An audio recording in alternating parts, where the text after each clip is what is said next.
ذکر کیسے ہوا.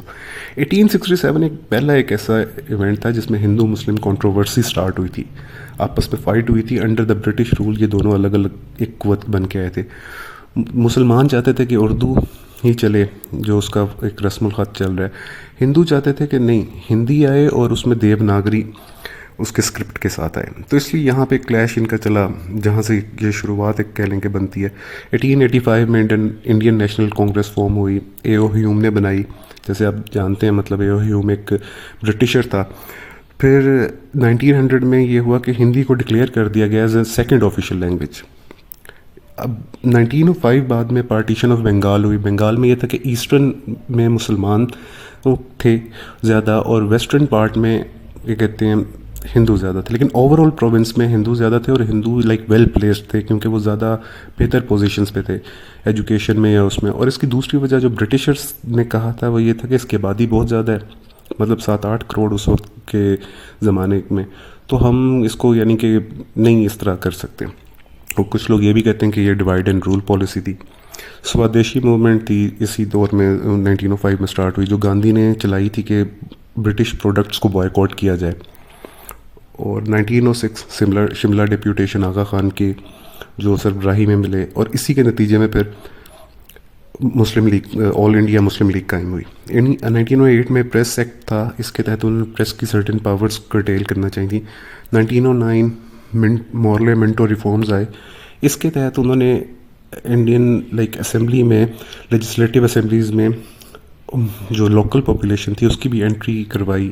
اور دین سیکنڈلی یہاں پر ایک جو کمیونل الیکٹوریٹ تھے نا, جو separate elections for communities like مسلمان ہیں تو ان کے الگ ہوں گے, وہ چیز انٹروڈیوس کرائی گئی.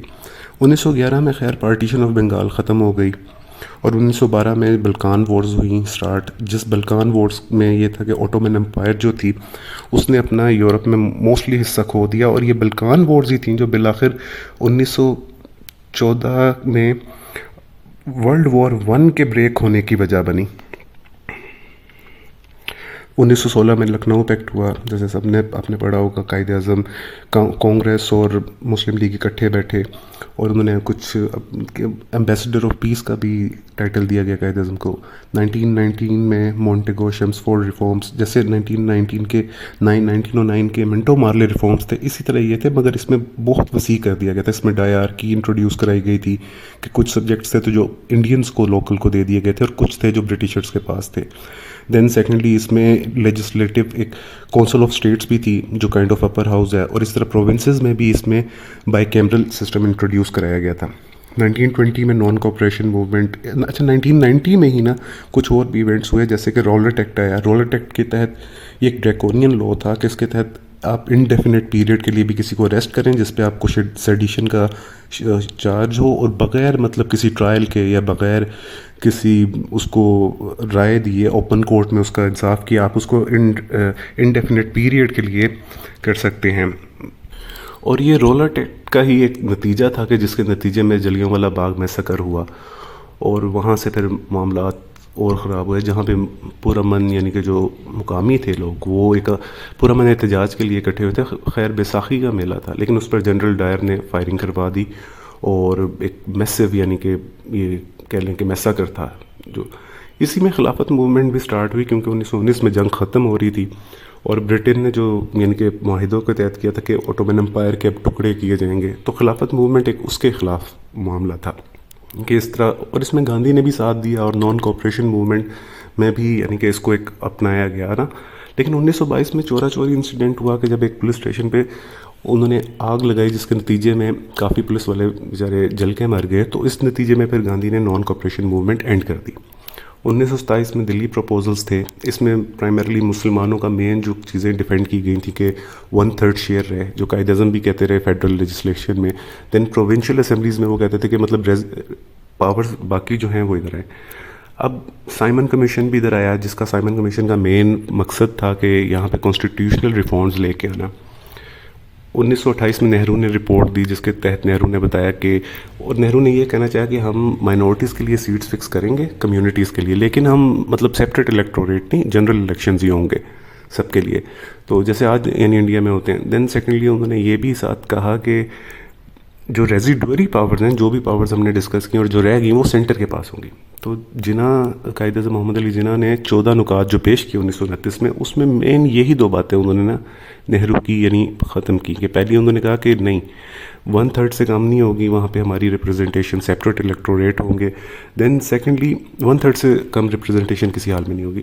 دین سیکنڈلی ریزیڈوری پاورز جو ہیں وہ پروونسز کے پاس جائیں گی، کیونکہ اگر وہ سینٹر کے پاس جائیں گی تو پنجاب اور بنگال میں میجورٹی کے لے کے بھی تو پھر بھی یعنی کہ ہم کسی کو فائدہ نہیں لے پائیں گے. اسی میں راؤنڈ ٹیبل کانفرنسز ہوئیں. فرسٹ راؤنڈ ٹیبل کانفرنس تھی. دین اس میں یعنی کہ انڈین نیشنل کانگریس نہیں آئے تھے زیادہ تر، تو وہ گرفتار ہی تھے. گاندھی ارون پیکٹ ہوا جس کے تحت لارڈ ارون نے کافی گاندھی کی باتیں مان لیں، اور اسی نتیجے میں سیکنڈ راؤنڈ ٹیبل کانفرنس کو گاندھی اور یعنی انڈین نیشنل کانگریس نے اٹینڈ کیا. پھر ایک کمیونل ایوارڈ ہوا، کیونکہ یہ جو یہاں پہ مسائل چل رہے تھے انہی میں کیا کہتے ہیں ان کو ریزولو کرنے کے لیے. اور اسی ایرا میں پونے پیکٹ ہوا تھا کہ کہتے ہیں جس میں امبیدکر نے بجائے اس کے کہ جو وہاں کی دلت انٹچیبل کمیونٹیز تھیں ان کو الگ ایک الیکٹورل سمجھا جاتا، ان کو یعنی ہندوؤں کے ساتھ ہی الیکٹورل کیا گیا، لیکن ان کے لیے سیٹس ریزرو کی گئی. تھرڈ راؤنڈ ٹیبل کانفرنس ہوئی اور اس میں یعنی کہ طے ہوا. اس کے نتیجے میں جو آگے طے ہوا وہ 1935 کے انڈین ایکٹ کے لیے لازمی کہہ لیں کہ کافی ایک اسینشیل تھا. 1933 میں وائٹ پیپر بل آئے. وائٹ پیپر بل میں بتایا گیا، یہ ڈسکس کیا گیا کہ جو مستقبل کا ایک کانسٹیٹیوشنل فریم ورک ہوگا انڈیا کا وہ کیسا ہوگا. اور یہ تھرڈ راؤنڈ ٹیبل کانفرنس کے نتیجے میں اس کا ایک ڈرافٹ ہونا کافی یہ ثابت ہے. The government of India act 1935 آیا، اس میں وہ تمام بتایا گیا. اور جب پاکستان بھی بنا تو mostly government of India act ہی تھا جو ہم نے اڈاپٹ کیا. 37 کے الیکشنز ہوئے، یہ کانگریس جیت گئی. مسلم لیگ جو تھی اس کو ایون اپنے مسلمانوں کے علاقوں میں بھی کوئی کامیابی نہ مل سکی، اور کانگریس رول سٹارٹ ہوا 1937 سے 39 میں جب ورلڈ وار بریک ہوئی سیکنڈ. اس نتیجے میں برٹش جو انڈیا تھا انہوں نے یہاں کی حکومت نے اعلان کر دیا کہ ہم اس جنگ کا حصہ ہیں. کانگریس نے اس بیس پر ریزائن کر دیا کہ آپ نے ہم سے پوچھے بغیر آپ نے جنگ میں ہمیں حصہ کر دیا، یہ کیسے؟ انڈیا کو بھی آپ نے جنگ کا حصہ کر دیا. انہوں نے ریزائن کیا. تب قائد اعظم نے یوم نجات، ڈے آف ڈیلیورنس منانے کو کہا اور وہ منایا گیا. سملرلی پھر 1940 میں جو لاہور ریزولوشن تھی، قرارداد پاکستان جسے کہتے ہیں، جسے قرارداد لاہور تھا، اور انہوں نے ہی کیا کہ قرارداد پاکستان کا، وہ تو آٹونومی مانگ رہے تھے نارتھ ویسٹ اور نارتھ ایسٹرن پروونس کے لیے جہاں پہ مسلم میجورٹی ایریاز ہیں ان کے لیے، جبکہ سی او قرارداد پاکستان کہنے لگے. اب 1942 میں کرپس مشن آیا. کرپس مشن اس لیے آیا تھا کہ جب سنگاپور وار یہ جیپنیز سے ہار گئے تھے برٹشرز، اور ان کے حالات کافی مطلب برے ہو رہے تھے، اور یہاں سے جیپنیز فورسز بھی آگے آ رہی تھیں، اور جیپنیز میں ایک جو انڈین نیشنل آرمی تھی سبھاش چندر بوس کی، اس کے بھی کافی لوگ شامل تھے. تو ان کو تھا کہ ہم لوکلز کو اپیز کریں اور ان کو کہیں کہ جنگ میں ہمارا مزید ساتھ دو. تو جب انہوں نے آ کے یہ بات کی تو کانگریس میں ایک ڈفرینس آف اوپینین تھا، لیکن بالآخر انہوں نے انکار کر دیا اور انہوں نے کوئٹ انڈیا موومنٹ کا، انہوں نے کہا پوری طرح برٹشرز یہاں سے انخلا کریں، ادروائز ہم نہیں. قائد اعظم کو یہاں پہ یعنی کہ بات آئی، ان کا خیال تھا کہ ہمیں سپورٹ کرنا چاہیے، اور قائد اعظم نے کرپس مشن پلان میں ان کو سپورٹ کہا کہ مسلمانوں کو کہا کہ آپ برٹش انڈیا کے اس ورلڈ وار میں ہی حصہ بنیں. اب 1944 میں گاندھی جناح ٹاکس ہوئی تھیں، اس میں مختلف چیزیں ہوئیں. 45 میں شملہ کانفرنس ہوئی تھی، کیونکہ جب مسلم لیگ یا مسلمانوں کو یہ آئیڈیا ہوا کہ اب تو یہ لوگ برٹشرز یہاں سے جانے والے ہیں، کیونکہ جو ان کے تو اب اس کے بعد کیا نظام ہوگا، اور اس کے تحت پھر امپیریلسٹ ایگزیکٹو یعنی کونسل وغیرہ بنائی گئی، جس کے تحت یہ تھا کہ جب تک نئے کوئی سیٹ اپ نہیں آتا فریم ورک، تب تک ہم کیا کہتے ہیں اس کے تحت لوگ چلیں گے. اور اس میں تمام انڈینس تھے سوائے 2 لوگوں کے، ایک وائس رائے تھا اور ایک اور بندہ تھا، ان کے سوا تمام انڈینس تھے. الیکشنز ہوئے 45 کے سینٹر کے.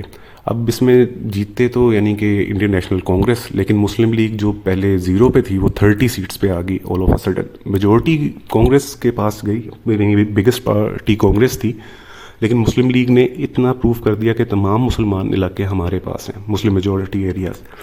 اور پھر جب 1946 کے الیکشنز ہوئے تو اس میں بھی پنجاب، سندھ، بنگال میں جو مسلم لیگ تھی وہ میجورٹی پارٹی تھی.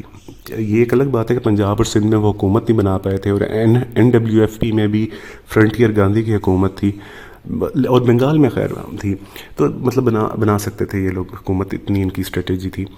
اب یہ جب معاملات ہوئے تو اس کے بعد کیبنٹ مشن پلان آیا. کیبنٹ مشن پلان کے مختلف قسم کے ان کے یعنی کہ آپشنس تھیں جن کو ایکسیپٹ کیا جائے. تو اس میں ایک آپشن یہ بھی یعنی کہ جو پہلے سے رکھی گئی تھی کہ انڈین یونین سے آپ کو یعنی سپریشن کی کلوز بھی ہے. 10 سال بعد آپ اس بنا پہ 10 سال بعد آپ یعنی کہ علیحدگی اگر انڈین یونین سے لینا چاہیں تو آپ لے سکتے ہیں. قائد اعظم نے کیبنٹ مشن پلان اس بات پہ ایکسیپٹ کر لیا کہ 10 سال بعد اگر ہم چاہیں تو آزادی لے سکتے ہیں. نہرو نے اسی بیس پہ اس کو ریجیکٹ کیا کہ نہیں یہ ایسے نہیں مطلب ہوگا, یہ 10 سال بعد جو الگ ہونے والی بات ہے. اور وجوہات پہ مین لیکن معاملات یہ تھے. تو نتیجتاً پھر ڈائریکٹ ایکشن ڈے بھی اس میں 46 میں آیا تھا, اور اس کے تحت یہ تھا کہ وہاں پہ یعنی کہ مسلم لیگ کی کال تھی قائد اعظم کی, لیکن اس کے نتیجے میں تھوڑا وائلنس ہوا تھا. سملرلی 3 جون پلان پھر آیا جسے ہم انڈین انڈیپینڈنس ایکٹ کہتے ہیں, جس کے تحت یہ ڈیسائیڈ ہوا کہ یہ جو اب برٹشرز جب لیو کریں گے تو یہاں پہ 2 ملک بنیں گے, انڈیا اور پاکستان. اور اس کے علاوہ جو پرنسلی اسٹیٹس ہیں انہیں حق ہوگا کہ وہ کس کے ساتھ الائن ہونا چاہیں, اور اس میں جیوگرافی اور ول آف دا پیپل دیکھی جائے گی. اسی کے تحت ریڈ کلف ایوارڈ بھی بنا تھا, جس میں یعنی کہ کافی معاملات تھے جن کو اگر ہم ڈسکس کریں تو گرداسپور ڈسٹرکٹ جس میں گرداسپور ڈسٹرکٹ جس میں یعنی کہ مسلمانوں کی میجورٹی تھی وہ انڈیا کو دیا گیا, جس میں ہم کہتے ہیں کہ گرداسپور سے ہی کیونکہ روٹ جا رہا تھا کہ کہتے ہیں کشمیر کو, اور انہوں نے اس لیے دے دیا. اور تحصیلیں بھی جو اس گرداسپور کی ڈسٹرکٹ کی جو 4 تحصیلیں تھیں ان میں سے صرف ایک شکر گڑھ تحصیل وہ صرف پاکستان کے پاس آئی. ادروائز گرداسپور